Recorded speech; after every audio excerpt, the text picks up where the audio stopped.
VIP launch ಕಾರ್ಯಕ್ರಮಕ್ಕೆ ತಮ್ಮೆಲ್ಲರಿಗೂ ಸ್ವಾಗತ. ಹಿಂದಿನ ಸಂಚಿಕೆಯಲ್ಲಿ ನಮ್ಮೊಂದಿಗಿದ್ದರು ಶ್ರೀ ಜ್ಞಾನಾನಂದ್ ಮಹಾರಾಜ್ ಅವರು. ಅವ್ರದೇ ಆದಂಥ ಕ್ಷೇತ್ರದಲ್ಲಿ ಹೆಸರನ್ನು ಮಾಡಿದ್ರು. ಈಗ ನಮ್ಮೊಂದಿಗಿದ್ದಾರೆ ಉದ್ಯಮ ಕ್ಷೇತ್ರದಲ್ಲಿ ಅತಿ ಉತ್ತಮ ಹೆಸರನ್ನು ಮಾಡಿರುವಂಥ ಒಬ್ಬ ಮಹಾನ್ ವ್ಯಕ್ತಿ ಅಂತ ಯಾಕೆ ಹೇಳ್ತಾ ಇದ್ದೇನೆ ಅಂತ ಹೇಳಿದರೆ, ಇವರ ಬಗ್ಗೆ ಇಂಟ್ರಡಕ್ಷನ್ ಕೊಡಲಿಕ್ಕೆ ನ್ಯಾಚುರಲ್ ಆಗಿ ಮಾತಾಡಿದರೆ ಸಾಕು. ಯಾಕಂತ ಹೇಳಿದರೆ ನಮ್ಮೆಲ್ಲರಿಗೂ ಗೊತ್ತಿರೋ ಹಾಗೆ ನಮ್ಮ ಊರಿನ ಬೊಂಡ, ನಮ್ಮ ಊರಿನ ಜಾಕ್ ಫ್ರೂಟು, ಹಲಸಿನಣ್ಣು, ಈ ಹಲಸಿನಣ್ಣಿಂದ ಐಸ್ ಕ್ರೀಮ್ ಮಾಡ್ಲಿಕ್ಕಾಗತ್ತೆ ಅಂತ ತೋರಿಸ್ಕೊಟ್ಟಂತ ಈ ವ್ಯಕ್ತಿ ನಮ್ಮೊಂದಿಗಿದ್ದಾರೆ. ಅವ್ರು ಬೇರೆ ಯಾರು ಅಲ್ಲ, ಶ್ರೀ ರಘುನಂದನ್ ಕಾಮತ್ ಅವರು, ನ್ಯಾಚುರಲ್ ಐಸ್ ಕ್ರೀಮ್ ಇಂದ ರಘುನಂದನ್ ಕಾಮತ್ ಅವರು. ಅವರಿಗೆ VIP ಲಾಂಚ್ ಕಾರ್ಯಕ್ರಮಕ್ಕೆ ಸ್ವಾಗತ. ಸರ್, ತಮಗೆ ಸ್ವಾಗತ. Behind every successful man there is a woman ಅಂತ ಹೇಳ್ತಾರೆ. ನಿಮ್ಮ ಜೀವನದಲ್ಲೂ ಪ್ರಾಯಶಃ ನಿಮ್ಮ ಸಕ್ಸಸ್ಸಿನ ಹಿಂದೆ ನಿಮ್ಮ ಮನೆಯವರ ಒಂದು ಪಾಲು ಅತಿ ದೊಡ್ಡದಿದೆ ಅಂತ ತಿಳಿದಿದ್ದೇನೆ. ಈ ಬಗ್ಗೆ ಏನು ಹೇಳಲಿಕ್ಕೆ ಇಷ್ಟಪಡ್ತೀವಿ? ಪ್ರತಿಯೊಂದು ಸಕ್ಸಸ್ ಬಿಸ್ನೆಸ್ ನಮ್ಮ ಹಿಂದೆ ಒಂದು ಹೆಂಗಸಿದ್ದಾರೆ ಅಂತ ಹೇಳ್ತಾರೆ. ನನ್ನ ಹಿಂದೆ ಇಬ್ಬರು ಹೆಂಗಸಿದ್ರು. ಓಕೆ. ಒಂದು ನನ್ನ ಹೆಂಡತಿ, ಇನ್ನೊಂದು ತಾಯಿ. ಖಂಡಿತ. ಸೊ ತಾಯಿಯಿಂದ ನಮಗೆ ತುಂಬಾ ಪ್ರೇರಣೆ ಸಿಕ್ಕಿದೆ. ಈಗ ಯಾವುದೋ ಒಂದು ಪ್ರಾಬ್ಲಮ್ಸ್ ಆದ್ರೆ ನಮಗೆ, ನಾನು ತಾಯಿ ಅದನ್ನು ಹೇಗೆ ಸಾಲ್ವ್ ಮಾಡೋದು ಅಂತ ನಾನು ನೋಡ್ತಾ ಇದ್ದೆ. ನಮಗೆ ಇಂಡಸ್ಟ್ರಿಯಲ್ಲಿ ಈಗ ಪ್ರಾಬ್ಲಮ್ ಆಗಿದೆ, ಕೆಲವು ವಿಷಯದಲ್ಲಿ ಪ್ರಾಬ್ಲಮ್ ಆಗಿದೆ. ಯಾಕಂದ್ರೆ ಇದು ಎಂಟೈರ್ಲಿ ಡಿಫ್ರೆನ್ಸ್ ಪ್ರಾಡಕ್ಟ್ ಬೇರೆಯವರಿಗಿಂತ. ಸೊ ನಮಗೆ ಇದರಲ್ಲಿ ಇಕ್ವಿಪ್ಮೆಂಟ್ನದ್ದು ಕೆಲವು ಸಲ ತುಂಬ ಪ್ರಾಬ್ಲಮ್ ಆಗ್ತದೆ ಲಾರ್ಜ್ ಸೆಲ್ಲೆಗೆ. ಆಗ ನಾವು ಅದನ್ನು ತಾಯಿ ಅದು ಹೇಗೆ ಸಾಲ್ವ್ ಮಾಡ್ತಿದ್ದು, ಅಡಿಗೆಯಲ್ಲಿ ಕೆಲವು ಟೆಕ್ನಿಕ್ ಅನ್ನು ಅವರು ಯೂಸ್ ಮಾಡ್ತಾ ಇದ್ರು. ಅದನ್ನು ನಾನು, ಉಪ್ಪು ಜಾಸ್ತಿ ಆದ್ರೆ ಏನ್ ಮಾಡ್ತಿದ್ರು ಹಾಗೆ ಐಸ್ ಕ್ರೀಮ್ ನಲ್ಲಿ ಹಾಗೆ ಮಾಡ್ಲಿಕ್ಕೆ ಆಗುದಿಲ್ಲ, ಆದರೆ ಬೇರೆ ಟೆಕ್ನಿಕ್ ಅನ್ನು ನಾವು ಯೂಸ್ ಮಾಡ್ತಿದ್ದೇವೆ. ಉದಾಹರಣೆಗೆ ನೋಡಿ, ಈಗ ನಾವು ಸ್ಟಾರ್ಟ್ ಮಾಡುವಾಗ ಏನಾಗ್ತದೆ ಅಂದ್ರೆ, ಯಾವುದೋ ಒಂದು ಬಿಸ್ನೆಸ್ ಉದ್ಯೋಗವನ್ನು ಸ್ಟಾರ್ಟ್ ಮಾಡುವಾಗ ಅದು ನಾವು ಯಾವಾಗಲೂ ಆಲೋಚನೆ ಮಾಡೋದಿಲ್ಲ, ಅದು ಎಲ್ಲಿ ತನಕ ಹೋಗಬಹುದು ಅಂತ. ಅದು ನಾವು ಆಲೋಚನೆ ಮಾಡೋದಿಲ್ಲ, ನಾವು ಸ್ಟಾರ್ಟ್ ಮಾಡ್ತೇವೆ ಬ್ಲೈಂಡ್ಲಿ. ಈಗ MBA ಆಗುವ ಸ್ಟೂಡೆಂಟ್ಸ್ ಎಲ್ಲ ಮೊದಲೇ ಎಲ್ಲಿ ಹೋಗ್ಬೇಕು ಅಂತ ಯೋಚನೆ ಮಾಡ್ತಾರೆ, ಎಲ್ಲಿ ಹೋಗಬಹುದು ಅಂತ ಸಾಧುವರಿಗೆ ಗೊತ್ತಾಗ್ತಾರೆ. ಆದ್ರೆ ನಮಗೆ 35 ವರ್ಷಕ್ಕಿಂತ ಮುಂಚೆ ನಮ್ಗೆ ಅದು ತಿಳುವಳಿಕೆ ಆಗುದಿಲ್ಲ. ಸೊ ಪ್ರಾಬ್ಲಮ್ಸ್ ಏನಾಗಿದೆ ಅಂದ್ರೆ, ನಮ್ದೊಂದು ಸೀತಾಫಲದ ಒಂದು ಪ್ರಾಡಕ್ಟ್ ಇತ್ತು. ನಾನು ಸ್ಟಾರ್ಟ್ ಮಾಡುವಾಗ 2.5 kg ನನಗೆ ಅದರದ್ದು ಪಲ್ಪ್ ಬೇಕು, ಸೀತಾಫಲ. ನನಗೆ ತಾಯಿ ತೆಗೆದು ಕೊಡ್ತಿದ್ರು. ಮಗನಿಗೆ ನಾವು ಸ್ಟಾರ್ಟ್ ಮಾಡುವಾಗ ಏನೋ ಕಾಂಟ್ರಿಬ್ಯೂಷನ್ ಅವರ ಸೈಡ್ ಇಂದ ಕೂತ್ಕೊಂಡು ಅವ್ರದ್ದು ಪಾಪ 75ನೇ ಏಜ್ನಲ್ಲಿ ಮಾಡಿ ಕೊಡ್ತಿದ್ರು. ಅದನ್ನು ನಾವು ಮಾಡಿದ್ದೇವೆ. ನಮಗೆ ಗೊತ್ತಿಲ್ಲ, ಅದು ಮುಂಚೆ ಹೋಗುವಾಗ ಅದು 2.5 ಟನ್ ಪಲ್ಪ್ ನಿಮಗೆ ದಿವಸಕ್ಕೆ ಬೇಕಾಗಬಹುದು ಅಂತ. ಕರೆಕ್ಟ್. ನಮಗೆ ಈಗ 2.5 ಟನ್ ಪಲ್ಪ್ಸ್ ಅದು ಕೈಯಿಂದ ತೆಗಿಲಿಕ್ಕೆ ಆಗುದಿಲ್ಲ, ಸಾಧ್ಯವಿಲ್ಲ. ಅದು ರೂಲ್ಸ್ ಅಲೌಡ್ ಸಹ ಮಾಡುದಿಲ್ಲ. ಹೈಜಿನಿಕ್ ನಾವು ಅದನ್ನು ನೋಡ್ಬೇಕಾಗ್ತದೆ. ಅದು ನಮ್ದು ISO 22000 ಕಂಪನಿ, ಅದೆಲ್ಲ ತುಂಬಾ ಜಾಗ್ರತೆಯಿಂದ ಅದನ್ನು ಮಾಡಬೇಕಾಗ್ತದೆ. ಸೊ ಆಗ ನಾವು ಎಣಿಸುದು, ತಾಯಿ ಅದನ್ನು ಹೇಗೆ ಪ್ರಾಬ್ಲಮ್ಸ್ ಕೆಲವು ಅಡಿಗೆಯಲ್ಲಿ ಅವರು ಮಾಡ್ತಿದ್ರು. ಉದಾಹರಣೆಗೆ ಅವರಿಗೆ ಆಗ ನಮಗೆ ಅಕ್ಕಿಯಲ್ಲಿ ಕಲ್ಲು ಬರ್ತಿತ್ತು. ಆ ಕಲ್ಲನ್ನು ಒಂದು ಸುಲಭ ಉಪಾಯದಲ್ಲಿ ಅವರು ತೆಗಿತಿದ್ರು. ಅದು ನೀರಿನಲ್ಲಿ ಹಾಕಿ ಅದನ್ನು ತಿರುಗಿಸಿ ಅಕ್ಕಿಯನ್ನು ಮೇಲೆ ಹಾಕುದು. ಸೊ ಕೆಳಗೆ ಅದರದ್ದು ಬೀಜ. ಸೊ ಅದೇ ನಾವು ಒಂದು ಇಕ್ವಿಪ್ಮೆಂಟ್ ಅನ್ನು ಡೆವಲಪ್ಮೆಂಟ್ ಮಾಡಿದ್ದೇವೆ. ತಾಯಿಯ ಸ್ಟ್ರಗಲ್ ನಮ್ದು ಬ್ರೆಡ್ ಅಂತ ನಾವು ಹೇಳ್ಬೋದು. ಅವರು ಪಟ್ಟ ಕಷ್ಟ ನಮಗೆ ಅದರ ಒಂದು ದಾರಿ ತೋರಿಸಿದಂತ ನಾವು ಅದನ್ನು ಹಾಗೆ ಹೇಳಬಹುದು. ಅವರು ಏನ್ ಮಾಡ್ತಿದ್ದಂದ್ರೆ, ಅದನ್ನು ಬೇರೆ ಬೇರೆ ಮಾಡಿದ್ರು. ನಾವು ಅದೇ ಒಂದು ನಮೂನೆಯಲ್ಲಿ ಸೆಂಟ್ರಿಫ್ಯೂಗಲ್ ಫೋರ್ಸ್ ನಲ್ಲಿ ನೀವು ಒಂದು ಇದು ಮಾಡಿದ್ರಿ. ಕಟ್ಟಡ ಪುಲ್ಲನ್ನು ತಿರುಗಿಸ್ತೇವೆ. ಅದರದ್ದು ಸಪರೇಟ್ ಆದ ಬೀಜ ಅದು ಕೆಳಗೆ ಮೇಲೆ ನಮಗೆ ಅದು ಸಿಗ್ತದೆ. ಸೊ ನನಗೆ ಯಾವುದಾದ್ರೂ ಪ್ರಾಬ್ಲಮ್ಸ್ ಇರುವಾಗ ನಾನು ಅದನ್ನು ಹೇಗೆ ಸಾಲ್ವ್ ಮಾಡ್ತಿದ್ರು ಅಂತ ನೋಡ್ತಾ ಇದ್ದೆ. ನಿಮ್ಮೊಂದಿಗೆ ಮಾತಾಡುವಾಗ ಮೊದಲು ನೆನಪಾಗುವಂಥದ್ದು ಹಲಸಿನಣ್ಣಿನ ice cream, coconut ice cream, ಈ ರೀತಿ ಸಾಮಾನ್ಯವಾಗಿ ಜನರು ಇಮ್ಯಾಜಿನ್ನೇ ಮಾಡ್ಲಿಕ್ಕಾಗದೇ ಇರುವಂಥ ಪದಾರ್ಥಗಳಲ್ಲೆಲ್ಲ ತಾವು ಐಸ್ ಕ್ರೀಮನ್ನು ಮಾಡಿದ್ದೀರಿ. ಆದರೆ ಇದಕ್ಕಿಂತ ಹಿಂದೆ ಹೋದರೆ ತಾವು ಪ್ರಾಯಶಃ ಪ್ರಾರಂಭ ಮಾಡಿರುವಂಥದ್ದು ಒಂದು ಸಿಂಪಲ್ ಆಗಿ ಹಣ್ಣಿನ ವ್ಯವಹಾರದಿಂದ. ತಮ್ಮ ಫ್ಯಾಮಿಲಿ ಬಿಸ್ನೆಸ್, ನಾನು ಸರಿಯಾಗಿ ಹೇಳಬೇಕಾದ್ರೆ ಹಣ್ಣಿನ ವ್ಯವಹಾರದಿಂದ ಐಸ್ ಕ್ರೀಮಿಗೆ ಹೇಗೆ ಬಂದ್ರಿ? ಅದು ತಂದೆಯ ಒಟ್ಟಿಗೆ ಅದು ಹೋಗುವಾಗ ನಾನು ಅವರ ಒಟ್ಟಿಗೆ ಹೋಗುತ್ತಿದ್ದೆ. ಹಣ್ಣಂಪಲ್ಲಿ ನಾವು ಜ್ಞಾನ ನಿಮಗೆ ಮೊದಲಿಂದಲೂ ಇತ್ತು. ಮತ್ತೇನೆಂದ್ರೆ ಹೇಳಿದರೆ, ಆ ಹಣ್ಣಂಪಲನ್ನು ತಂದು ನಾವೊಂದೀಗ ಸಾಧಾರಣ 1,000 ನೀಲಮ್ಮು ಅಥವಾ 1,000 ಮುಂಡಪ್ಪ ಈ ಮನೆಯ ಮೇಲೆ ಮಾಳಿಗೆಯಲ್ಲಿ ಹಾಕುತ್ತಿದ್ದು.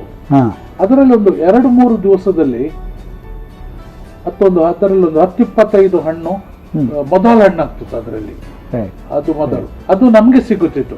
ಅದು ತಂದೆ ಕೆಲವು ಸಲ ಕೊಡ್ಬೋದು, ಇಲ್ಲವ ನಾವು ಅದನ್ನು ಕಳ್ಳತನ ಮಾಡಿ ನಮಗೆ ಟಾಪ್ ಕ್ವಾಲಿಟಿ ನಮ್ಗೆ ನಾವೇ ಅದನ್ನು ತಿನ್ನುತ್ತಿದ್ದೆವು. ಅದರಿಂದ ಒಳ್ಳೆ ಹಣ್ಣಂಪಲಿಂದ ರುಚಿ ಒಂದು ನನ್ನ ತಲೆಯಲ್ಲಿ ಎಲ್ಲಿಯಾದರೂ ಇತ್ತು. ಅದು ಎಷ್ಟು ಒಳ್ಳೇದಂದ್ರೆ ಅದರಲ್ಲಿ ಏನಾದರೂ ನಾವು ಮಾಡಬೇಕು. ಹಣ್ಣಂಪಲನ್ನು ಒಂದು ಪರೀಕ್ಷಿಸುವ ಗುಣ ನನಗೆ ಬಳವಳಿಕೆಯಿಂದ ಬಂದಿದೆ ತಂದೆಯಿಂದ. ಆದ್ದರಿಂದ ನಾವು ಅದೇ ವ್ಯಾಪಾರದಲ್ಲಿ ಯಾಕೆ ಹೋಗಬಾರದು ಅಂತ. ಸೊ ಅದು ನಾನು ಐಸ್ ಕ್ರೀಮ್ಸ್ನಲ್ಲಿ ನಾನು ಆಲೋಚನೆ ಮಾಡಿದೆ. ಈ ಹಣ್ಣಂಪಲಿನ ಜ್ಞಾನವನ್ನು ಸರಿಯಾಗಿ ಮಾರ್ಕೆಟಿಗೆ ಜನರಿಗೆ ತೋರಿಸುವ ಒಂದು ಮಾಧ್ಯಮ ಅಂದರೆ ನನಗೆ ಐಸ್ ಕ್ರೀಮ್ ಒಂದು ಕಂಡಿತ್ತು. ಸೊ ತಮ್ಮ ಮೊದಲನೆಯ ಐಸ್ ಕ್ರೀಮ್ ಸ್ಟೋರ್ ಮೋಸ್ಟ್ಲಿ ಜೂಹುವಿನಲ್ಲಿ ಪ್ರಾರಂಭ ಮಾಡಿದ್ರಿ. ಇವತ್ತು ಜೂಹುವಿನ ಒಂದು ಐಸ್ ಕ್ರೀಮ್ ಸ್ಟೋರಿಂದ ಇವತ್ತು 130ಕ್ಕಿಂತ ಮಿಕ್ಕಿ ನೀವು ಐಸ್ ಕ್ರೀಮ್ ಸ್ಟೋರ್ಸನ್ನು ನ್ಯಾಚುರಲ್ ಐಸ್ ಕ್ರೀಮ್ಸ್ ಅಂತ ಪ್ರಾರಂಭ ಮಾಡಿದ್ದೀರಿ. ಆದರೆ ಈ ಐಸ್ ಕ್ರೀಮ್ ಅನ್ನೋದು ನಿಮಗೆ ಯಾರಾದರೂ ಟ್ರೈನಿಂಗ್ ಕೊಟ್ರಾ ಅಥವಾ ನೀವು ಇದನ್ನು ಕಲ್ತಿದ್ರಾ ಅಥವಾ ಎಲ್ಲಾದರೂ ಟ್ರೈನಿಂಗಿಗೆ ಹೋಗಿದ್ರಾ?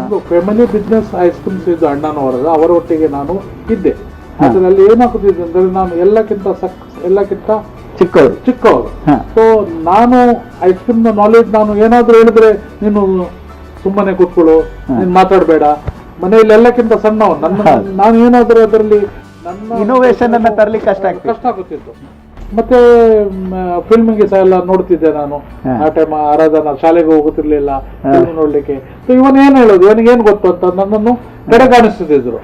ಸೊ ನನಗೆ ಫ್ಯಾಮಿಲಿ ಓಟ್ ಬಿಸ್ನೆಸ್ ಇರುವಾಗ ನಮ್ದೇನು ತೋರಿಸ್ಲಿಕ್ಕೆ ಅಲ್ಲಿ ಆಗಲಿಲ್ಲ. ಯಾವಾಗ 1984ನಲ್ಲಿ ನನಗೆ ಇಂಡಿವಿಜುವಲ್ ಮಾಡುವ ಪರಿಸ್ಥಿತಿ ಒಂದು ಬಂತು, ಆಗ ನಾನು ಐಸ್ ಕ್ರೀಮ್ ನಲ್ಲೇ ಇಳಿದೆ. Ice cream business. ಸೊ ಆ ನಾಲೆಜ್ ಅನ್ನ ನಿಮಗೆ ಏನು ನೀವು ನೋಡಿ ಕಲ್ತಿದ್ರಿ ಅದನ್ನ ಇಂಪ್ಲಿಮೆಂಟ್ ಮಾಡುವಂತ ಒಂದು ಇದು ಬಂತು. 1984ನಲ್ಲಿ ಬಂತು.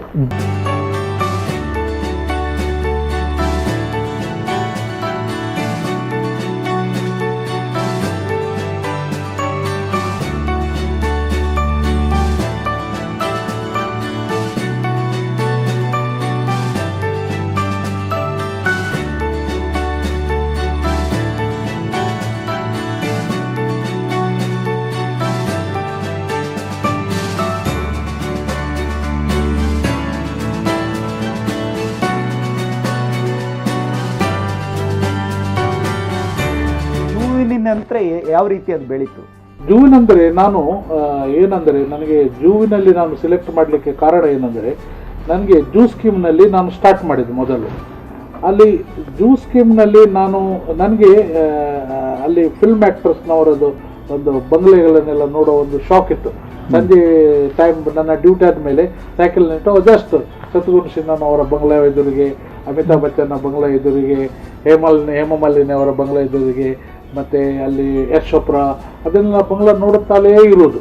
ಸೊ ನನಗೆ ಇಂಡಿವಿಜುವಲ್ ಮಾಡುವಾಗ ನಾನು ಆ ಸ್ಥಳವನ್ನು ಯಾಕೆ ಸೆಲೆಕ್ಟ್ ಮಾಡಲಿಕ್ಕಿಲ್ಲ ಅಂತ ನನಗೆ ನನ್ನ ತಲೆಯಲ್ಲಿ ಅದೇ ಬೆಸ್ಟ್. ಅಂದರೆ ಐಸ್ ಕ್ರೀಮ್ ತಿನ್ನುವ ಜನರು ಅಲ್ಲೇ ಇರುವಂತ ನನಗೆ ಗೊತ್ತಿತ್ತು. ಪಾರ್ಟಿಗೆ ಓಡುವಾಗ ಹೋಮ್ ಡೆಲಿವರಿಗೆ ನಾನು ಅಲ್ಲೇ ಹೋಗುತ್ತಿದ್ದೆ. ನೋಡಿ ಆ ಸಮಯದಲ್ಲಿ ನಮ್ಮದು ಈಗ ಗವರ್ನರ್ ಆಗಿದ್ದಾರೆ ಪಿ ಬಿ ಆಚಾರ್ಯ, ಅವರು ಸಹ ಜೂನಲ್ಲಿ ನಿಂತಿದ್ರು. ಅವರ ಮನೆಗೆ ನಾನು ಹೋಮ್ ಡೆಲಿವರಿಗೆ ಹೋಗ್ತಿದ್ದೆ, ಜಸ್ಟ್ ಅವರ ಮನೆ ನೋಡ್ಲಿಕ್ಕೆ. ನಾನು ಅವ್ರ ಮನೆ ನೋಡುವಂತ ಮನೆ ಇದೆ, ನಡುವಿನಲ್ಲಿ ಹಾಲು, ಸೈಡ್ ನಲ್ಲೆಲ್ಲ ಕಿಚನ್, ಹಾಲು, ತುಂಬಾ ಹಳೆ ಮನೆ ಅದು ನೋಡ್ಲಿಕ್ಕೋಸ್ಕರ ನಾನು ಹೋಮ್ ಡೆಲಿವರಿ ಅವರ ಮನೆಗೆ ನಾನೇ ಕರೆದುಕೊಂಡು ಹೋಗುತ್ತಿದ್ದೆ. ಸೊ ನನಗೆ ಆ ಪ್ಲೇಸ್ ಒಂದು ಸಿಲೆಕ್ಟ್ ನಾನು ಮಾಡ್ಲಿಕ್ಕೆ, ನನಗೆ ಐಸ್ ಕ್ರೀಮ್ ತಿನ್ನುವ ಜನ ಜ್ಯೂಸ್ ಸ್ಕೀಮ್ನಲ್ಲೇ ನಿಲ್ತಾರೆ. ಆದ್ರೆ ಅಲ್ಲಿ ಯಾಕೆ ಮಾಡಿದೆ ಅಂತ ಎಲ್ಲರೂ ನನ್ನನ್ನು ಬೈದ್ರು ಅದು ಓಪನ್ ಮಾಡುವಾಗ ಓಪನಿಂಗ್. ಆದ್ರೆ ಅಲ್ಲಿ ಮಾಡಿದ್ರೆ ನನ್ನ ಸಕ್ಸಸ್ ಪಾಯಿಂಟ್. ಈಗ ನೋಡಿ ಐಸ್ ಕ್ರೀಮ್ಸ್ ಈಗ ಎಲ್ಲರೂ ತಿಂತಾರೆ, ಆದ್ರೆ 35 ವರ್ಷಕ್ಕಿಂತ ಮುಂಚೆ ಖಾಲಿ ಒಂದು ಪಂಗಡ ಮಾತ್ರ ತಿಂತಿತ್ತು, ಒಂದ್ ಸ್ವಲ್ಪ ದುಡ್ಡು ಇರೋರು ಮಾತ್ರ ತಿಂತಿದ್ರು. ಆ ಸಮಯದಲ್ಲಿ ನನಗೆ ನೆನಪುಂಟು, ಅವರ ಮನೆಯಲ್ಲಿ ಮದುವೆ ಆದ್ಮೇಲೆ ವಿಡಿಯೋ ನೋಡುವ ಒಂದು ಕಾರ್ಯಕ್ರಮ ಇಡ್ತಿದ್ರು, ಅದಕ್ಕೆ ನನ್ನ ಐಸ್ ಕ್ರೀಮ್ ಅಲ್ಲಿ ಹೋಗುತ್ತಿತ್ತು. ಸೊ ನನಗೆ ನನ್ನ ಪ್ಲೇಸ್ ಸಿಲೆಕ್ಷನ್ಸ್ ಐಸ್ ಕ್ರೀಮ್ ತಿನ್ನುವ ಸ್ಥಳದಲ್ಲೇ ನಾನು ಪ್ರಾರಂಭ ಆಯಿತು. ಅಲ್ಲಿಂದ ಇವತ್ತು ನೀವು 130 ಅಂಗಡಿಗಳನ್ನ ನಡೆಸ್ತಾ ಇದ್ದೀರಿ. ಎಲ್ಲದು ಕಂಪನಿ ಓನ್ಡ್ ಅಂಗಡಿಗಳೇ ಅಥವಾ ಫ್ರಾಂಚೈಸಿ ಅಂಗಡಿಗಳು? ಎಷ್ಟು ಫ್ರಾಂಚೈಸಿಗಳು ನಿಮ್ಮೊಂದಿಗಿದ್ದಾರೆ ಈಗ? ನಾವೇನು ಮಾಡಿದೆವು ಅಂದರೆ 1994ನಲ್ಲಿ ನಾನು ಜೂನಲ್ಲಿ ಓಪನ್ ಮಾಡಿದರೆ ಇದ್ಮೇಲೆ ತುಂಬಾ ರಶ್ ಆಯಿತು. ರೋಡ್ನಲ್ಲಿ ಹೋಗ್ಲಿಕ್ಕೆ ಬರ್ಲಿಕ್ಕೆ ಆಗುತ್ತಿರ್ಲಿಲ್ಲ. ಜನರು ಬೊಬ್ಬೆ ಹಾಕೋದು, ಕಂಪ್ಲೇಂಟ್, ಪೊಲೀಸ್ ಕಮಿಷನರು, ಮುನ್ಸಿಪಲ್ ಕಮಿಷನರ್ಗೆ ಕಂಪ್ಲೇಂಟ್ಸು ತುಂಬ. ಈಗ ರಶನ್ನು ನಾನು ಹೇಗೆ ಕಡಿಮೆ ಮಾಡೋದು ಅಂತ ನಾನು ಆಲೋಚನೆ ಮಾಡೋದು. ಆ ಟೈಮಿಂದ ಅವರು ಅದಕ್ಕೋಸ್ಕರ ನಾನು ಆಲೋಚನೆ ಮಾಡಿದೆ, ಇದನ್ನೇ ನಾನು ಬೇರೆಯವರಿಗೆ ಮಾರಲಿಕ್ಕೆ ಸಹ ಕೊಟ್ಟರೆ ಹೇಗೆ ಆಗ್ಬೋದು ಅಂತ ಹೇಳಿ ಅದು ರಶ್ ಕಡಿಮೆ ಮಾಡಲಿಕ್ಕೆ ಫ್ರಾಂಚೈಸಿ ಕೊಟ್ಟೆ. ಅದರ ರಿಸಲ್ಟ್ ಏನಾಯ್ತಂದ್ರೆ ರಶ್ ಇನ್ನೂ ಸಹ ಹೆಚ್ಚಾಯಿತು. ಈಗ ಇಡೀ ಭಾರತದಲ್ಲಿ ಸಾಧಾರಣ 6 ರಾಜ್ಯಗಳಲ್ಲಿ ತಮ್ಮ ಐಸ್ ಕ್ರೀಮ್ ಪ್ರಸಾರ ಆಗ್ತಾ ಇದೆ. ಇದನ್ನ ನೀವು ಯಾವಾಗ ಪ್ರಾರಂಭ ಮಾಡಿದ್ರಿ? ಇಷ್ಟು ದೊಡ್ಡ ಒಂದು ಉದ್ಯಮವನ್ನ ಮಾಡ್ತೀರಿ ಅನ್ನುವಂಥ ಆಲೋಚನೆ ನಿಮಗಿತ್ತ ಮೊದಲಿಂದನೂ? ಇಲ್ಲ, ನಮಗೆ ಏನಾಯ್ತಂದ್ರೆ ನಾನು ಸ್ಟಾರ್ಟ್ ಮಾಡುವಾಗ ಒಂದು ವಿಷಯ ನನಗೆ ಗೊತ್ತುಂಟು, ನಾನು ಫೇಮಸ್ ಮಾಡಬಹುದು ಅಂತ ಇದನ್ನು ಈ ಸ್ಥಳದಲ್ಲಿ. ಆದರೆ ನಾನು ಆಲ್ ಓವರ್ ಇಂಡಿಯಾಕ್ಕೆ ಹೋಗಬಹುದು ಅಂತ ನಾನು ಯಾವಾಗಲೂ ಎಣಿಸಲಿಲ್ಲ. ಆದರೆ ಮಕ್ಕಳಿಗೆ ಅದೇ ತರಹದ ವಿದ್ಯಾಭ್ಯಾಸವನ್ನು ನಾನು ಕೊಟ್ಟೆ. ಅವರು ಸಹ ನನ್ನ ಬಿಸ್ನೆಸ್ಗೆ ಕಲಿತು ಜಾಯ್ನ್ ಆದ್ರು. ಸೊ ಅದು ಅವರ ಡೆವಲಪ್ಮೆಂಟ್ಸ್ ಅವರು ಸಹ ಮಾಡಿದ್ರು. ಒಂದು ಕಡೆಯಿಂದ ನಾವು ಮಾಡಿ ಇನ್ನೊಂದು ಕಡೆಗೆ ಸಹ ಅದನ್ನು ಕೊಂಡೋಗಬಹುದು, ಇದು ನಮಗೆ ತಿಳಿಯಿತು. ನಿಮ್ಮ ಜೀವನದಲ್ಲಿ ಹಲವಾರು ಕಷ್ಟಗಳನ್ನು ನೀವು ಎದುರಿಸಿದ್ದೀರಿ. ಅದರಲ್ಲಿ ಯಾವುದಾದ್ರೂ ಒಂದು ಕಷ್ಟ, ಅಯ್ಯೋ ನಾನು ಈ ಬಿಸ್ನೆಸ್ಸಿಗೆ ಬರಬಾರ್ದೇ ಇತ್ತು ಅನ್ನುವಂಥ ಯಾವತ್ತಾದ್ರೂ ಆಲೋಚನೆ ಬಂದಿದೆಯಾ ನಿಮಗೆ? ಈಗ ನೋಡಿ, ನನಗೆ ಆಲೋಚನೆ ಈಗ ನನಗೆ ಬರ್ತಾ ಇದೆ, ನಾನು ಇದನ್ನು ಮಾಡಬಾರದಿತ್ತು, ಏಕೆ ಮಾಡಿದೆ ಅಂತ ಈಗ ಗೊತ್ತಾಗ್ತದೆ. ಅಂದರೆ ನಾನು ಈಗ ಹಿಂದೆ ನೋಡ್ಲಿಕ್ಕೆ ಆಗೋದಿಲ್ಲ. ಏಕೆಂದರೆ ನನ್ನ ಹತ್ರ ಈಗ ನನ್ನ ತಾಯಿಯ ಕಡೆಯವರು, ನಮ್ಮನ್ನು ಸಣ್ಣ ಇರುವಾಗ ನಮಗೆ ಮನೆಯಲ್ಲಿ ಸಾಕಿದವರು, ತಿಂಡಿ ತಿನ್ನಿಸುವವರು, ಕೊಡುವವರು, ಅವರೆಲ್ಲ ಫ್ರಾಂಚೈಸಿಯನ್ನು ಕೊಡ್ತಾರೆ. ಅವರಿಗೆ ಕೊಡ್ಲಿಕ್ಕೆ ಆಗುದಿಲ್ಲ. ನಾವು ಕೊಡೋದಿಲ್ಲ. ನಾವು ಕಂಪನಿ ಈಗ ಓನ್ ಶಾಪ್ ಮಾಡ್ತಾ ಇದ್ದೇವೆ. ಇದು ಹೇಳಲಿಕ್ಕೆ ತುಂಬಾ ಕಷ್ಟ ಆಗ್ತದೆ. ಮನ ನೋಯಿಸು. ನಾನು 1 ಸಲ 2 ಸಲ ನಾನು ಹೇಳಿದ್ದೇನೆ, ಈ ಬಿಸ್ನೆಸ್ ನಾನು ಮುಂದುವರಿಸಬೇಕಾ. ನೋಡಿ, ನಮ್ಮ ಒಂದು ಇವತ್ತೇ ನನಗೆ ಸಿಕ್ಕಿದ್ದರು, ನನ್ನ ತಾಯಿಯ ಅಣ್ಣನ ಮಗ, ಅವರಿಗೊಂದು ಅಂಗಡಿ ಬೇಕು ಬಂಟ್ವಾಳದ್ದು. ನಮ್ದು ಅವರ ಜ್ಯೂಸ್ನದು ಆಲ್ರೆಡಿ ಇದೆ, ಅದರಲ್ಲಿ ಅವರು ಐಸ್ ಕ್ರೀಮ್ ಕೇಳ್ತಾ ಇದ್ದಾರೆ. ನಾನು ಹೇಳಿದ್ರೆ ಅವರಿಗೆ, ನಾವು ದೊಡ್ಡ ಅಂಗಡಿ ಹಾಕೋದು, ಜ್ಯೂಸ್ನ ಅಂಗಡಿ, ಬಿಸ್ಕೆಟ್ ಮಾಡುವ ಕಡೆ ನಾವು ಕೊಡೋದಿಲ್ಲ, ಕಾನ್ಸೆಪ್ಟೇ ಬೇರೆ ಅಂತ ಹೇಳಿದ್ರೆ ಅದು ಅವರಿಗೆ ಅರ್ಥ ಆಗುದಿಲ್ಲ. ಅದು ನನಗೆ ತುಂಬಾ ಕಷ್ಟ. ಸ್ಟ್ಯಾಂಡರ್ಡೈಸೇಷನ್ ಆಗ್ತದೆ. ಈ ಹುಡುಗನನ್ನು ಮೂಗಿನಲ್ಲಿ ಇದು ಇರುವಾಗ ಸೊಳ್ಳೆ ಇದ್ದ ಹುಡುಗನನ್ನು ನಾವು ನೋಡ್ತಾ ಇದ್ದೇವೆ. ಈಗ ಇವನು ನಮಗೆ ಕೊಡೋದಿಲ್ಲ ಅಂತ ಹೇಳ್ತಾನೆ. ಹಾಗೆಲ್ಲ ಸ್ವಲ್ಪ ಡಿಫಿಕಲ್ಟ್ ಆಗ್ತದೆ, ಕಷ್ಟ ಆಗ್ತದೆ. ಫ್ರಾಂಚೈಸಿಗಳನ್ನ ರಿಜೆಕ್ಟ್ ಮಾಡೋದೇ ಈಗ ನಿಮ್ಮ ಚಾಲೆಂಜ್ ಆಗಿದೆ. ಕಮ್ಮಿ ದಿವಸಕ್ಕೊಂದು 10-20 ಇನ್ಕ್ವೈರಿಗಳು ಬರ್ತಾ ಇದ್ದೇವೆ. ಅವರಿಗೆ ಸುಲಭಕ್ಕೆ ಆಗ್ತದೆ. ನಾನು ಯಾವಾಗಲೂ ಹೇಳ್ತೇನೆ, ನೋಡಿ, ಐಸ್ ಕ್ರೀಮ್ ಅಂಗಡಿ ನಡೆಯಲಿಕ್ಕೆ ನಮ್ದು 10% ಮಾತ್ರ ನಮ್ದು ಜವಾಬ್ದಾರಿ, ನಿಮ್ದು 90% ಇದೆ. ಅದನ್ನು ಸರಿಯಾಗಿ ಸ್ಟಾಕಿಂಗ್ ಮಾಡಬೇಕು. ಮುಂಚೆ ನಮ್ದು ಐಸ್ ಕ್ರೀಮ್ದು ಲೈಫ್ ಸಹ ಕಮ್ಮಿ, ಮತ್ತೆ ಕ್ಲೀನ್ ಆಗಿ ಇಡಬೇಕು, ಕಸ್ಟಮರ್ ಹತ್ರ ಒಳ್ಳೇದಾಗಿ ಮಾತಾಡಬೇಕು. ಇದೆಲ್ಲ ಇರುವಾಗ ನಾವು ಅಷ್ಟು ಎಜುಕೇಟೆಡ್ ಅವರಿಗೆ ಮಾಡ್ಲಿಕ್ಕೆ ಆಗೋದಿಲ್ಲ. ಈಗ ನಾವೇನು ಮಾಡಿದ್ವಿ, ನಮ್ಮ ಟೀಮನ್ನೇ ನಾವು ಮಾಡಿದ್ದೇವೆ. ನಾವು ಒಂದು ಕಂಪನಿಗೆ ಮಾಸ್ಟರ್ ಫ್ರಾಂಚೈಸಿಯನ್ನು ಕೊಟ್ಟಿದ್ದೇವೆ. ಅವರನ್ನು ನಾವು ಎಜುಕೇಟೆಡ್ ಮಾಡಿದ್ದೇವೆ. ಅವರಿಗೆಲ್ಲ ತನ್ನ ಟ್ರೈನಿಂಗ್ ನಾವು ಕೊಡ್ತಾ ಇದ್ದೇವೆ. ಆದ್ರಿಂದ ಈಗ ಆ ಕಂಪನಿಯ ಫ್ರಾಂಚೈಸ್ ಅನ್ನು ಈಗ ನಮ್ದು ಕೇವಲ ಇದು ಐಡಿಯಾ ಅಲ್ಲ, ಇದು ಜಸ್ಟ್ ಮಲ್ಟಿನ್ಯಾಷನಲ್ ಕಂಪನಿ ಸಹ ಅವರೇ ಓನ್ ಮಾಡ್ತಾ ಇದ್ದಾರೆ. ಇವತ್ತಿನ ಮಲ್ಟಿನ್ಯಾಷನಲ್ ಕಂಪನಿಗಳೊಟ್ಟಿಗೆ ನೀವು ಕಂಪೀಟ್ ಮಾಡ್ಬೇಕಂತಾದ್ರೆ ಪ್ರಾಯಶಃ ಇವತ್ತಿನ ದಿನದಲ್ಲಿ ತಾವು ಹೇಳಿರುವಂತ ಈ ಮಾಸ್ಟರ್ ಫ್ರಾಂಚೈಸಿಗಳನ್ನ ಹಿಡ್ಕೊಂಡು ಟ್ರೈನಿಂಗ್ ಅನ್ನ ಮಾಡಿ ಅದಕ್ಕೆ ಬೇಕಾಗಿರುವಂತ ಸ್ಟ್ಯಾಂಡರ್ಡೈಸ್ಡ್ ಔಟ್ಲೆಟ್ಸ್ ಗಳನ್ನ ಓಪನ್ ಮಾಡುವಂತದ್ದು ಇವತ್ತಿನ ಅಗತ್ಯ ಆಗಿದೆ. ನಾವು ಸಕ್ಸಸ್ ಮಾಡಿದ ಅದು ಅದರಲ್ಲಿ. ಕರೆಕ್ಟ್. ನಿಮ್ಮ ಬ್ರ್ಯಾಂಡಿಂಗು ಕಳೆದ 5-6 ವರ್ಷಗಳಲ್ಲಿ ತುಂಬಾ ಚೇಂಜಸ್ಗಳೆಲ್ಲ ಆಗಿದೆ. ಈ ಮೊದಲಿರುವಂಥ ನ್ಯಾಚುರಲ್ ಐಸ್ ಕ್ರೀಮಿಗೂ ಈಗಿರುವಂಥ ನ್ಯಾಚುರಲ್ ಐಸ್ ಕ್ರೀಮಿಗೂ ಬ್ರ್ಯಾಂಡಿಂಗ್ ಅಲ್ಲಿ ಡಿಫ್ರೆನ್ಸಸ್ ಕಾಣ್ತಾ ಇದೆ. ಹೌದು. ಆದರೆ ಸಿಗ್ತಾ ಇರುವಂಥ ಐಸ್ ಕ್ರೀಮ್ ಅದೇ ಐಸ್ ಕ್ರೀಮ್. ನಾವು ಏನು ಮಾಡ್ತೇವೆ ಅಂದರೆ, ನಾವು ಮೂಲ ಒಂದು ಕಡೆಯಿಂದ ನಮ್ಮದು ಪ್ರಾಬ್ಲಮ್ಸ್ ಏನಾಗಿದೆ ಅಂದರೆ, ನಾವು ಒಂದು 35 ವರ್ಷದ ಕಡೆ ಒಂದು ಕಡೆ ಸ್ಟಾರ್ಟ್ ಮಾಡಿದ್ದೆವು. ಅದು 35 ವರ್ಷದಲ್ಲಿ ರೂಲ್ಸ್ಗಳು ತುಂಬ ಚೇಂಜ್ ಆಗಿದೆ.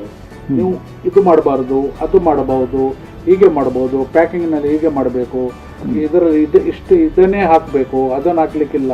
ಈ ಸಲ ರೂಲ್ಸ್ ಹೋಗೋದು ಚೇಂಜ್ ಆಗೋದು ಸ್ವಾಭಾವಿಕ. ಆದರೆ ನಾವು ಏನು ಮಾಡ್ತೇವೆ ಅಂದರೆ, ಮೂಲ ನಮ್ಮದು ಒಂದು ಟೇಸ್ಟ್ ನಾವು 35 ವರ್ಷಕ್ಕಿಂತ ಮುಂಚೆ ಒಂದು ಸಣ್ಣ ಅಂಗಡಿಯಲ್ಲಿ ನಾವು ಯಾವುದು ಕೊಡ್ತೇವೆ ಅದನ್ನೇ ಕೊಡಲು ನಾವು ಪ್ರಯತ್ನ ಮಾಡ್ತೇವೆ. ಆದ್ದರಿಂದ ನಮ್ಮ ಒಂದು ಐಸ್ ಕ್ರೀಮ್ಸ್ ಎಂಟೈರ್ ಬೇರೆಯವರ ಐಸ್ ಕ್ರೀಮ್ಗಿಂತ ಡಿಫ್ರೆನ್ಸ್ ಆಗಿ ನೀವು ಮಾಸ್ ಮಾರ್ಕೆಟ್ ಇಂದ ನಿಶ್ ಮಾರ್ಕೆಟಿಗೆ ಆಲೋಚನೆ ಮಾಡ್ತಾ ಇದ್ದೀರಿ. ನೀವು ಮಾಸ್ ಮಾರ್ಕೆಟ್ ಬಗ್ಗೆ ಯೋಚನೆ ಮಾಡ್ತಾ ಇದ್ದೀರಿ. ಸರ್, ಇದು ನಿಮ್ಮ ಕಮರ್ಷಿಯಲ್ ಜೀವನದ ಬಗ್ಗೆ ಕೆಲವೊಂದು ವಿಚಾರಗಳನ್ನು ಮಾತಾಡಿದ್ದೀವಿ. ನಿಮ್ಮ ವೈಯಕ್ತಿಕ ಜೀವನದ ಬಗ್ಗೆ, ನಿಮ್ಮ ಬೆಳವಣಿಗೆ ಬಗ್ಗೆ ಮಾತಾಡಬೇಕು. ಅದಕ್ಕಿಂತ ಮುಂಚೆ ಒಂದು ಚಿಕ್ಕ ವಿರಾಮವನ್ನು ತಗೊಳ್ಳೋಣ. ಗೆಳೆಯರೇ, ಈಗಷ್ಟೇ ನಾವು ಮಾತಾಡ್ತಾ ಇದ್ವಿ ರಘುನಂದನ್ ಕಾಮತ್ ಅವರೊಂದಿಗೆ. ಇನ್ನಷ್ಟು ಅವರೊಂದಿಗೆ ಚರ್ಚೆ ಮಾಡಬೇಕು. ಅದಕ್ಕಿಂತ ಮುನ್ನ ಒಂದು ಚಿಕ್ಕ ವಿರಾಮವನ್ನು ತಗೊಳ್ಳೋಣ.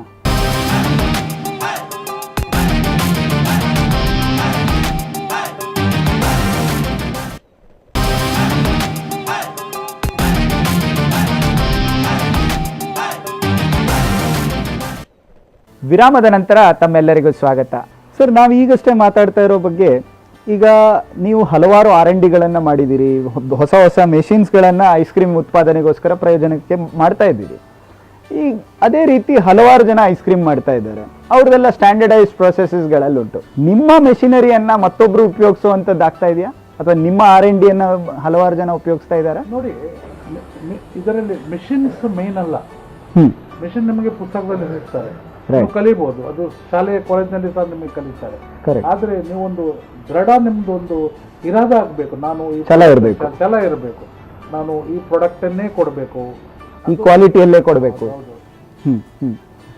ಸೊ ಅದನ್ನ ಮತ್ತೊಬ್ಬರಿಗೆ ಕಾಪಿ ಮಾಡ್ಲಿಕ್ಕೆ ಕಷ್ಟ ಆಗ್ಬೋದು. ಖಂಡಿತ ಸಿಗ್ತದೆ.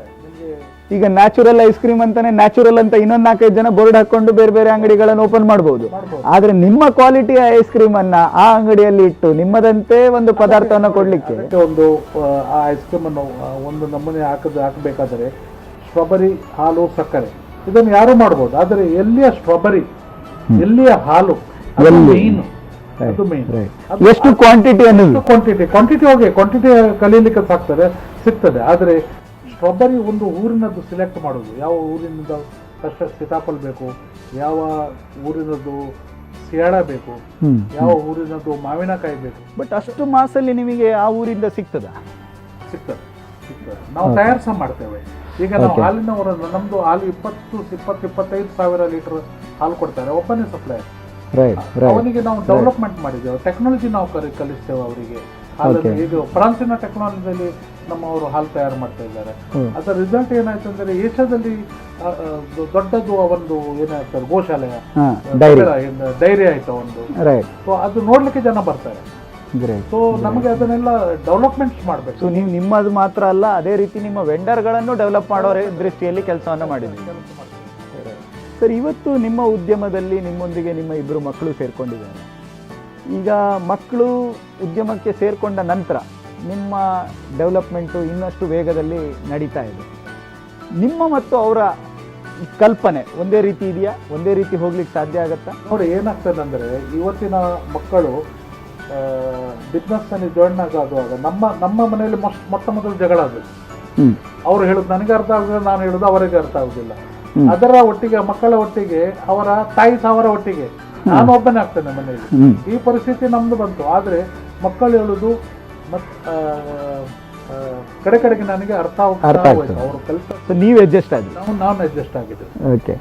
ಅವರು ಹೇಳುದು ಕೇಳಬೇಕಂತ ನನಗೆ ಈಗ ಕಲಿತು ಬಂದಿದ್ದವರು. ಈ ಜನರೇಷನ್ ಗ್ಯಾಪ್ಗಳು ಆದಷ್ಟು ಕಮ್ಮಿ ಆಗಿ ಹೋಯ್ತು. ಕಮ್ಮಿ ಆಗ್ತದೆ. ಅವ್ರು ಕರೆಕ್ಟ್ ಅವ್ರು ಮಾಡಿ ತೋರಿಸಿದ್ರು. ಕರೆಕ್ಟ್, ಹೀಗೆ ಮಾಡಬೇಡಿ, ಹೀಗೆ ಮಾಡಿ ಅಂತ ಲೆಕ್ಕಾಚಾರ ಇದೆ ಅವರ ಹತ್ರ. ಕರೆಕ್ಟ್, ಅವ್ರು ಕಲಿತು ಬಂದವರು. ಕರೆಕ್ಟ್. ಈಗ ಎಲ್ಲೋ ಒಂದು ಕಡೆ ತಾವು ಎಜುಕೇಷನ್ ಪಡೀಲಿಲ್ಲ, ಆದರೆ ನಿಮ್ಮ ಮಕ್ಕಳು ತುಂಬ ಹೈಲಿ ಎಜುಕೇಟೆಡ್ ಆಗಿ ಈ ಉದ್ಯಮಕ್ಕೆ ಬಂದಿದ್ದಾರೆ. ಈ ಕ್ಲಾಶ್ ಆಫ್ ಒಪಿನಿಯನ್ಸು ಸಹಜ. ಆದರೆ ಇದರಲ್ಲಿ ಈ ಹೊಸದಾಗಿ ಉದ್ಯಮಶೀಲತೆಗೆ ಬರ್ತಾ ಇರೋಂಥ ಸೆಕೆಂಡ್ ಜನರೇಷನ್ ಅಥವಾ ಫ್ಯಾಮಿಲಿ ಬಿಸ್ನೆಸ್ಸಿಗೆ ಬರ್ತಾ ಇರೋರಿಗೆ ನಿಮ್ಮ ಸಜೆಷನ್ ಏನು? ಮೊದಲಿನಲ್ಲಿ ನೋಡಿ, ನೀವು ಏನು ಕಲಿಬೇಕಂದರೆ ಸಣ್ಣ ವಿಷಯದಲ್ಲಿ ತುಂಬ ಕಲೀಲಿಕ್ಕೆ ಸಿಗ್ತದೆ. ಸಣ್ಣ ವಿಷಯವನ್ನು ಬಿಡಬೇಡಿ. ನಾನೀಗ ಹೇಳಿದೆ ನೋಡಿ, ತಾಯಿ ಅಡಿಗೆ ಮಾಡುವಾಗ ಅವಳು ಏಕೆ ಮಾಡ್ತಿದ್ರು ಅದನ್ನೆಲ್ಲ ನೋಡಿ. ನಾವು ಈಗ ಉಪ್ಪಿಟ್ಟು ಮಾಡುವಾಗ ಅದರಲ್ಲಿ ಮೆಣಸನ್ನು ಇಡೀ ಹಾಕ್ತೇವೆ, ಅದೇ ಬಿಸ್ಕುಟ್ ಮಾಡುವಾಗ ಚೂರು ಹಾಕ್ತೇವೆ. ಅದನ್ನು ಯಾಕೆ ಅಂತ ನೋಡಿ, ಸಣ್ಣ ವಿಷಯದಲ್ಲಿ ಕಲಿ. ಅದು ನಿಮಗೆ ಪ್ರಾಡಕ್ಟ್ ನಲ್ಲಿ ಹೆಲ್ಪ್ ಆಗ್ತದೆ. ಮತ್ತೆ ಏನಂದ್ರೆ, ನೀವು ನಿಮ್ದು ಮೊದಲಿನಿಂದಲೇ ಟ್ಯಾಕ್ಸ್ ಕಟ್ಟಲಿಕ್ಕೆ ಶುರು ಮಾಡಿ. ಮೊದಲಿನ ಬ್ಯಾಲೆನ್ಸ್ ಶೀಟ್ ನಿಮ್ದು ಸ್ಟ್ರಾಂಗ್ ಮಾಡಿ. ನಿಮ್ಮ ಹತ್ರ ಕೇಳುವುದು ಬ್ಯಾಲೆನ್ಸ್ ಶೀಟೇ, ನಿಮ್ಮ ಜಾತಕವನ್ನಲ್ಲ. ಸೊ ಟ್ಯಾಕ್ಸ್ ಕಟ್ಟಲಿಕ್ಕೆ ಮೊದಲನೇ ದಿವಸದಿಂದಲೇ ಶುರು ಮಾಡಿ. ಅದು ನಾನು ಇದು ಅದೇ ರೀತಿ ಈ ಸೆಕೆಂಡ್ ಜನರೇಷನ್ ಬಿಸ್ನೆಸ್ ಮ್ಯಾನ್. ಇತ್ತೀಚೆಗೆ ನೀವು ಈಗ ಮಂಗಳೂರಿನ ಮೂಲ, ಮಂಗಳೂರಲ್ಲಿ ಒಂದು ಕಾಲದಲ್ಲಿ ಬಂದರಿನಲ್ಲಿ ಎಲ್ಲ ಹಲವಾರು ಬಿಸ್ನೆಸ್ ಮ್ಯಾನ್ಗಳು ಇದ್ದರು. ಈಗ ಅವರ ನೆಕ್ಸ್ಟ್ ಜನ್ರೇಷನ್ ಆಗಲಿ ಅದರ ನೆಕ್ಸ್ಟ್ ಜನ್ರೇಷನ್ ಆಗಲಿ ಬಿಸ್ನೆಸ್ಗೆ ಬರಲಿಕ್ಕೆ ತಯಾರಿಲ್ಲ. ಯಾಕಂದರೆ ಅವ್ರಿಗೆ ಏನು ಅನಿಸುತ್ತೆ, ಅವರ ತಂದೆ ಮಾಡಿರೋ ಅವರ ಅಜ್ಜ ಮಾಡಿರೋಂಥ ಬಿಸ್ನೆಸ್ಸು ಅವರಿಗೆ ಸೂಟೇಬಲ್ ಅಲ್ಲ ಅಂತ ಹೇಳಿ. ಅವ್ರಿಗೆ ಏನು ಹೇಳಲಿಕ್ಕೆ ಇಷ್ಟಪಡ್ತೀರಿ? ನೋಡಿ, ಫ್ಯಾಮಿಲಿ ಬಿಸ್ನೆಸ್ ಉಂಟಲ್ಲ, ಅದನ್ನು ಕಲಿಬೇಕಂತಿಲ್ಲ, ಅದು ತನ್ನಷ್ಟಕ್ಕೆ ಬರ್ತದೆ. ದಿವಸಗಳು ನೀವು ಆ ವಿಷಯದಲ್ಲಿ ಕೇಳ್ತಾ ಇದ್ದೇವೆ, ನಿಮಗೆ ಕೇಳಲಿಕ್ಕೆ ಸಿಗ್ತದೆ, ಪ್ರಾಬ್ಲಮ್ಸ್ ಉಂಟು, ಫೋನ್ ಬರ್ತದೆ, ಅದು ನಿಮಗೆ ಆಟೋಮೆಟಿಕ್ಲಾಗಿ ಅದನ್ನು ಕಲೀಲಿಕ್ಕೆ ಸಿಗ್ತದೆ. ಯಾವ ಒಂದು ತಾಯಿ ಒಂದು ಮಗುವನ್ನು ದೊಡ್ಡ ಮಾಡಲಿಕ್ಕೆ ಕಲಿಯುವುದಿಲ್ಲ, ತನ್ನಷ್ಟಕ್ಕೆ ಬರುವ ವಿಷಯ. ಅದು ಫ್ರೀಯಾಗಿ ನಿಮಗೆ ಬಳವಳಿಕೆ ಆಗಿ ಸಿಗ್ತಾ ಇದ್ದೇವೆ ಫ್ಯಾಮಿಲಿ ಬಿಸ್ನೆಸ್. ಅದನ್ನು ಬಿಡಬೇಡಿ, ಅದರಲ್ಲಿ ಅವರದ್ದು ಅನುಭವ ಇದೆ. ಅದು ಲಾಸ್ ಆದರೆ ಅದು ಹೇಗೆ ಲಾಸ್ ಆಗುದು ಅಂತ ಅವರಿಗೆ ಗೊತ್ತುಂಟು. ಆ ಬಿಸ್ನೆಸ್ಗೆ ಬೆಂಕಿ ಇದ್ದಿದ್ದರೆ ಏಕೆ ಬೆಂಕಿ ತಾಗ್ತದೆ ಎಂಬುದು ಸಹ ಅವರಿಗೆ ಹಿರಿಯರಿಗೆ ಗೊತ್ತು. ಫ್ಯಾಮಿಲಿ ಬಿಸ್ನೆಸ್ ಅನ್ನು ಯಾವಾಗಲೂ ಬಿಡಬೇಡಿ, ಅದನ್ನ ಡೆವಲಪ್ ಮಾಡಲಿಕ್ಕೆ ಡೆವಲಪ್ ಮಾಡಿ. ಎಲ್ಲ ನಿಮಗೆ ಅನುಭವ ಆಗ್ತದೆ, ಅನುಭವ ಸಿಗ್ತದೆ. ಸರ್, ಈ ಪರಿಸ್ಥಿತಿಯಲ್ಲಿ ಇವತ್ತು ಇಡೀ ನಮ್ಮ ದೇಶದ ಪರಿಸ್ಥಿತಿ ನೋಡಿದರೆ ನಾವು ಒಂದು GDP ಗ್ರೋತ್ ಆಗ್ತಾ ಇದೆ. ಅದರಲ್ಲಿ ಐಸ್ ಕ್ರೀಮ್ ಎಂಬ ಇಂಡಸ್ಟ್ರಿ ಒಂದು ದೊಡ್ಡ ಇಂಡಸ್ಟ್ರಿ ಅಂತ ಕನ್ಸಿಡರ್ ಮಾಡ್ತೀವಿ. ಆದರೆ ನಿಮ್ಮ ಈ ಪರ್ಟಿಕ್ಯುಲರ್ ಇಂಡಸ್ಟ್ರಿ ಬಗ್ಗೆ ಮುಂದಿನ 10 ವರ್ಷದಲ್ಲಿ ಯಾವ ರೀತಿ ಕಲ್ಪನೆ ಇದೆ? ನೋಡಿ,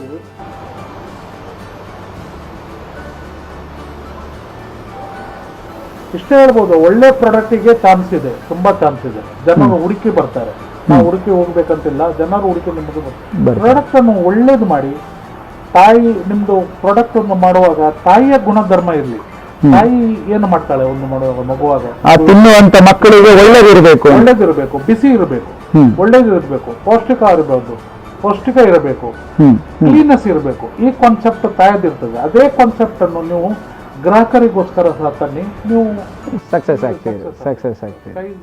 ಸ್ಕೈ ಇಸ್ ದ ಲಿಮಿಟ್. ಈಗ ತಮ್ಮ ಪ್ರಾಡಕ್ಟ್ಗಳು ಹೆಚ್ಚಾಗಿರುವಂಥ ಅಷ್ಟು ಪ್ರಾಡಕ್ಟ್ಗಳು ಯೂನಿಕ್ ಪ್ರಾಡಕ್ಟ್ಗಳು. ಇದಕ್ಕೆ ಬೇಕಾಗಿರುವಂಥ ಮೆಷಿನರಿ ಆಗಲಿ, ಇದಕ್ಕೆ ಬೇಕಾಗಿರುವಂಥ ಸ್ಟ್ಯಾಂಡರ್ಡೈಸ್ಡ್ ಮೆಷಿನರಿ ಹೊರಗಿನ ಮಾರ್ಕೆಟಲ್ಲಿ ಅವೈಲೇಬಲ್ ಇಲ್ಲ.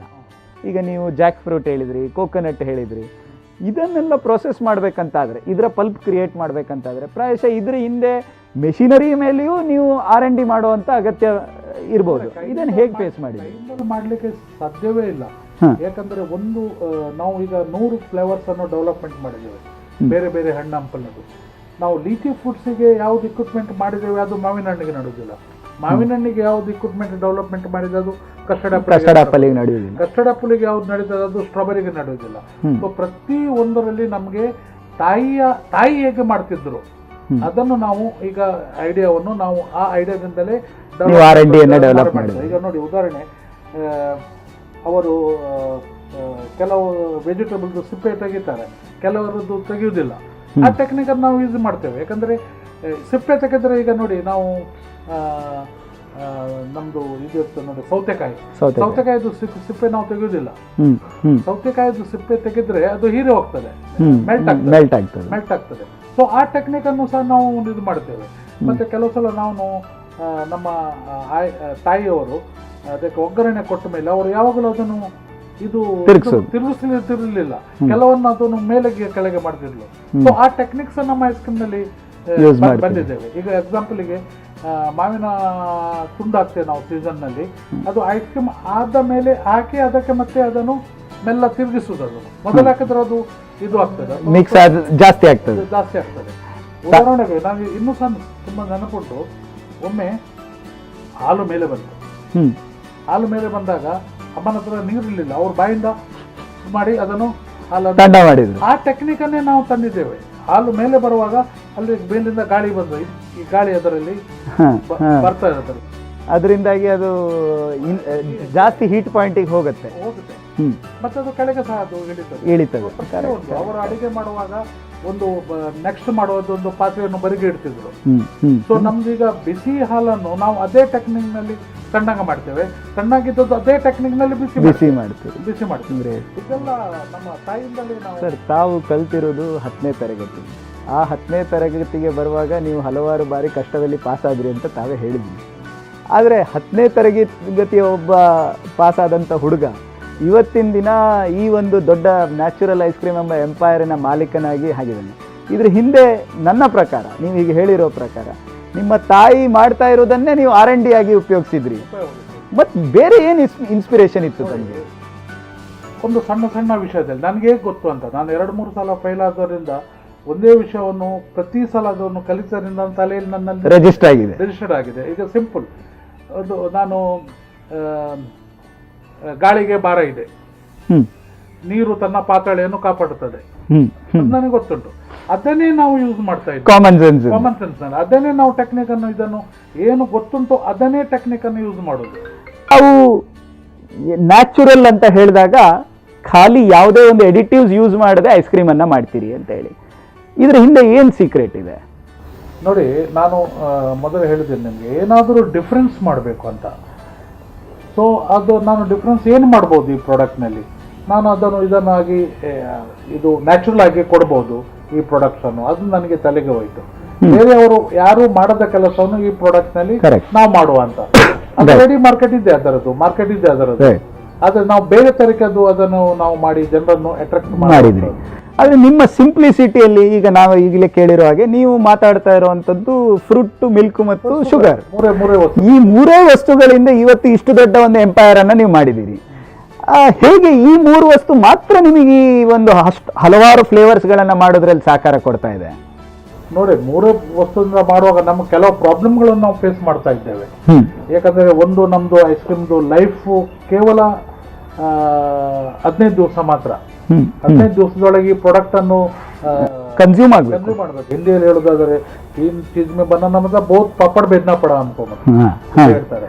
ಸೊ ಅದಕ್ಕೆ ಅದೊಂದು ಡಿಫಿಕಲ್ಟ್ ಪ್ರಾಬ್ಲಮ್ಸ್ ಆಗ್ತದೆ. ಮತ್ತೆ ಕೆಲವರಿಗೆ ಕಾಣ್ತಾರೆ ನಮ್ಮ ಐಸ್ ಕ್ರೀಮ್ಸ್ ಕಾಸ್ಟ್ಲಿ, ಅದು ನಾವು ಫ್ರೂಟ್ಸ್ ಹಾಕಿ ಅದರಿಂದ ಫ್ಲೇವರ್ಸ್ ಅನ್ನು ನಾವು ತಯಾರು ಮಾಡ್ತೇವೆ. ಸೊ ಅದಕ್ಕೆ ಆರ್ಟಿಫಿಷಿಯಲ್ ಫ್ಲೇವರ್ಸ್ ಹಾಕಲ್ಲ. ಸೊ ನಮ್ದು ಐಸ್ ಕ್ರೀಮ್ಸ್ ನೋಡ್ಲಿಕ್ಕೆ ಹೋಗಿದ್ದೇನು ಭಾರಸ ಇದೆ. ನಮ್ಮ ಐಸ್ ಕ್ರೀಮ್ಸ್ ದುಬಾರಿ ಅಲ್ಲ, ಭಾರವಾದ ಐಸ್ ಕ್ರೀಮ್ಸ್ ಅದು. ಸೊ ಅದರಲ್ಲಿ ಏನೋ ತರಹದ ಅಡಿಟಿಷನ್ಸ್ ಅದರಲ್ಲಿ ಇರುವುದಿಲ್ಲ. ಸೊ ನೋಡುವಾಗ ನಿಮ್ಗೆ ಸ್ವಾಭಾವಿಕವಾದ ಒಂದು ರುಚಿಯನ್ನು ನಾವು ಅದರಲ್ಲಿ ಕೊಡ್ಲಿಕ್ಕೆ ಸಾಧ್ಯ ಆಗ್ತದೆ. ನೀವು ಹೇಳಿರೋ ಹಾಗೆ ತಾಯಿ ಮಕ್ಕಳಿಗೆ ಕೊಡುವಂತ ಒಂದು ಅನುಭವವನ್ನ ಇವತ್ತು ನೀವು ನ್ಯಾಚುರಲ್ ಐಸ್ ಕ್ರೀಮಿನ ಮುಖಾಂತರ ಕೊಡ್ಲಿಕ್ಕೆ ಇಷ್ಟಪಡ್ತಾ ಇದ್ದೀವಿ. ಅದು ಅದರಲ್ಲಿ ನಾವು ಸಕ್ಸಸ್ ಹಾಕಿದ್ದೇವೆ. ನಾವು ಅಡ್ವರ್ಟೈಸ್ಮೆಂಟ್ಸ್ ಮಾಡದೆ ನಮ್ದು ಪ್ರಾಡಕ್ಟ್ ತುಂಬಾ ನಡೀತಾ ಇದೆ. ಸರ್, ಮುಂದಿನ 10 ವರ್ಷಗಳಲ್ಲಿ ನ್ಯಾಚುರಲ್ ಐಸ್ ಕ್ರೀಮ್ ಅನ್ನ ತಾವು ಎಲ್ಲಿ ನೋಡ್ಲಿಕ್ಕೆ ಇಷ್ಟಪಡ್ತೀರಿ? ಮುಂದಿನ 5 ವರ್ಷಗಳಲ್ಲಿ ವರ್ಲ್ಡ್ ವೈಡ್ ನಲ್ಲಿ ನಾನು ಈ ಐಸ್ ಕ್ರೀಮ್ಸ್ ಅನ್ನು ಪ್ರಾರಂಭ ಮಾಡಲಿಕ್ಕೆ ಇಷ್ಟಪಡ್ತಾ ಇದ್ದೀವಿ. 5 ವರ್ಷದಲ್ಲಿ 500 ಕೋಟಿ ರೂಪಾಯಿ ಟರ್ನ್ ಓವರ್ ಮಾಡಲಿಕ್ಕೆ ನಾವು ನೋಡ್ತಾ ಇದ್ದೇವೆ. ಆಮೇಲೆ 10 ವರ್ಷದಲ್ಲಿ ವರ್ಲ್ಡ್ ವೈಡ್ ನಲ್ಲಿ ನಮ್ದು ಐಸ್ ಕ್ರೀಮ್ಸ್ ಕರೆಕ್ಟ್. ಸೊ ಈಗಾಗಲೇ ದುಬೈ ಮತ್ತು ಬೇರೆ ಬೇರೆ ಪ್ರದೇಶಗಳಲ್ಲಿ ನೀವು ಯೋಚನೆ ಮಾಡ್ತಾ ಇದ್ದೀರಿ. ಇಂಡಿಯಾದ ಡಿಮಾಂಡ್ಸ್ ಅನ್ನು ನಾವು ಕೇಟರ್ ಮಾಡ್ಲಿಕ್ಕೆ ಆಗ್ತಾ ಇದೆ. ನಮ್ದು R&D ಡಿಪಾರ್ಟ್ಮೆಂಟ್ಸ್ ಇದರ ಲೈಫ್ ಅನ್ನು ಹೆಚ್ಚಿಸಲಿಕ್ಕೆ ಪ್ರಯತ್ನ ಮಾಡ್ತಾ ಇದ್ದೇವೆ. ನಾವು ನ್ಯಾಚುರಲ್ ಆಗಿ ಏನೋ ಆರ್ಟಿಫಿಷಿಯಲ್ ಅನ್ನು ಮಿಕ್ಸ್ ಎಡಿಟಿವ್ಸ್ ಇಲ್ಲದೆ ಇದರ ಲೈಫ್ ಅನ್ನು ಇದರ ಒಂದು ವೇಳೆ ಸಕ್ಸಸ್ ಆದರೆ ಮತ್ತೆ ನಾವು ಮೊದಲು ಶಾರ್ಕ್ ಕಂಟ್ರಿಗೆ ಹೋಗ್ತೇವೆ, ಆಮೇಲೆ ಕಾಮನ್ವೆಲ್ತ್ಗೆ ಹೋಗ್ತೇವೆ, ಆಮೇಲೆ ನಾವು ಎಕ್ಸ್ಪ್ಯಾಂಡ್ ಮಾಡಲಿಕ್ಕೆ ಇಷ್ಟಪಡ್ತಾ ಇದ್ದಾರೆ. ಖಂಡಿತ. ಸರ್, ಈಗ ನಾನು ಮತ್ತೊಮ್ಮೆ ನಿಮ್ಮ ವೈಯಕ್ತಿಕ ಜೀವನದ ಬಗ್ಗೆ ಒಂದು ಪ್ರಶ್ನೆಯನ್ನ ಕೇಳಬೇಕು. ತಾವು ದಿನಕ್ಕೆ ಎಷ್ಟು ಗಂಟೆ ಕೆಲಸ ಮಾಡ್ತಾ ಇದ್ದೀರಿ? ನಾನು ನಿಜವಾಗ್ಲೂ ಹೇಳ, ನಾನು ಕೆಲಸವೇ ಮಾಡೋದಿಲ್ಲ. ನಾನು ಫ್ಯಾಕ್ಟ್ರಿಯಲ್ಲಿ ಜಸ್ಟ್ ವಾಕ್ಯ ಮಾತ್ರ ಮಾಡೋದು. ಆಲೋಚನೆ ತುಂಬಾ ಮಾಡ್ತಾ ಇದ್ದೇನೆ ನಾನು. ರೈಟ್. ಸೊ ಈ ಆಲೋಚನೆಯಿಂದ ಇವತ್ತು ಒಂದು ಇಷ್ಟು ದೊಡ್ಡ ವ್ಯಾಪಾರವನ್ನ ಮಾಡಿರುವಂತ ವ್ಯಕ್ತಿ ನಮ್ಮೊಂದಿಗಿದ್ದಾರೆ. ಅವರ ಈ ನ್ಯಾಚುರಲ್ ಐಸ್ ಕ್ರೀಮ್ ಮುಂದಿನ ದಿನಗಳಲ್ಲಿ ಇಡೀ ವರ್ಲ್ಡ್ ವೈಡ್ ಒಂದು ಅತಿ ದೊಡ್ಡ ಬ್ರ್ಯಾಂಡ್ ಆಗಿ ಉದ್ಭವಿಸಲಿ ಮತ್ತು ನ್ಯಾಚುರಲ್ ಆಗಿ ಖಾಲಿ ಮಿಲ್ಕ್, ಶುಗರ್ ಮತ್ತು ಫ್ರೂಟ್ಸ್ ಅನ್ನ ಎಷ್ಟು ಒಳ್ಳೆ ರೀತಿಯಲ್ಲಿ ನಿಮಗೆ ತಿನ್ನಿಸಬಹುದು ಅನ್ನುವಂಥ ಒಂದು ಕಲ್ಪನೆಯನ್ನು ಕೊಟ್ಟಿರುವಂಥ ರಘುನಂದನ್ ಕಾಮತ್ ಅವರು ನಮ್ಮ ಸ್ಪಂದನ ಟಿವಿಯ ಈ ಒಂದು VIP ಲಾಂಚ್ ಕಾರ್ಯಕ್ರಮಕ್ಕೆ ಬಂದಿದ್ದಾರೆ. ಅವರಿಗೆ ಧನ್ಯವಾದಗಳು ಸರ್. ಕೆಲವೇ ದಿವಸದಲ್ಲಿ ಈರೋಳಿನ ಐಸ್ ಕ್ರೀಮ್ ಬರ್ತಾ ಇದೆ. ರೈಟ್. ಅವರ ಈರೋಳಿನ ಐಸ್ ಕ್ರೀಮ್ ತಿನ್ಲಿಕ್ಕೆ ನಮ್ಮ ವೀಕ್ಷಕರೆಲ್ಲರೂ ರೆಡಿ ಆಗಿದ್ದಾರೆ ಅಂತ ತಿಳ್ಕೊಳ್ತಾ ನಾನು ವಿಲಾಸ್ ನಾಯಕ್ VIP ಲಾಂಚ್ ಕಾರ್ಯಕ್ರಮದಲ್ಲಿ ರಘುನಂದನ್ ಕಾಮತ್ ಅವರಿಗೆ ಧನ್ಯವಾದ ಕೊಡ್ತಾ ಇದ್ದೇನೆ. ಧನ್ಯವಾದಗಳು.